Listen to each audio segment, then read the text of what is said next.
كان بيلعب تحت الكوره، احمد عبد الرؤوف كان بيلعب على حسب الامكانيات اللي كانت موجوده.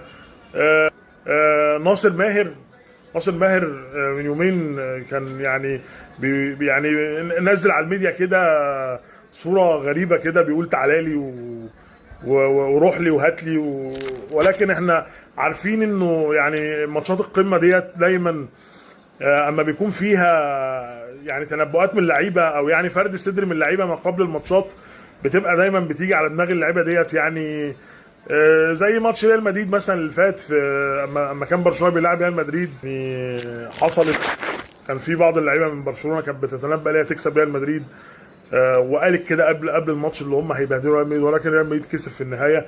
نفس الحكايه بيعمل ده لعيبه نادي الزمالك، ولكن في النهايه يعني الاهلي بيفوز. الاهلي بطلا للسوبر، البطل الاوحد لافريقيا ويعني ولمصر. الف مبروك نادي الاهلي. يعني كما توقعنا امبارح قلنا الاهلي هيكسب 2 وقد كان، الحمد لله الاهلي كسب 2. الماتش ده بيأكد حاجه واحده، بيأكد على ان افكار ياس سورب بدأت تتحول لحقيقه. ياس سورب لسه قادم حديثا للنادي الاهلي، بيكسب اول بطوله ليه، وده ما بيحصلش غير في الاهلي. تعالى الاهلي عشان تاخد بطولات، دي حقيقه مش مجرد كلام او دعايه. تعالى الاهلي عشان يبقى عندك مجد ازيد، تعالى الاهلي عشان تبقى انت الافضل في افريقيا. فالاهلي بيحقق لك كل شيء تقريبا، وافضل شيء ممكن يقدمه لك الاهلي. النهارده الاهلي على منصات التتويج بقياده ياس سورب وبعقليه ياس سورب. ياس سورب قدر يترجم افكاره اللي هو ينحتها طوال الكام ماتش اللي فاتوا من ساعه ما جه لحد دلوقتي، قدر ينحت الافكار دي لحد ما وصل لماتش القمه، وقدر فعلا ان هو ياخد الماتش بجداره. النهارده راجل بيعمل توازن دفاعي محترم. الاهلي النهارده دفاعيا كان افضل ماتشات الاهلي من ساعه ياس سورب ما جه.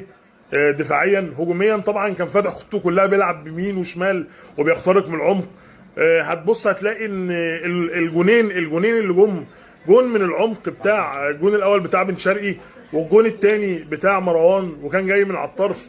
فالفكرتين اللي كان بيلعب عليهم دايما ياس سورب في كل ماتشاته، الفكرتين جه منهم جونين، وده اكتر حاجه بتاكد ان الراجل ده ماشي صح، ان الراجل ده بيبني صح، ان الراجل دوت الاهلي مستقبله معاه مستقبل كويس جدا ان شاء الله. يعني بننتظر ان شاء الله ان الاهلي ياخد افريقيا السنه دي ويعود الى افريقيا منتصرا يعني.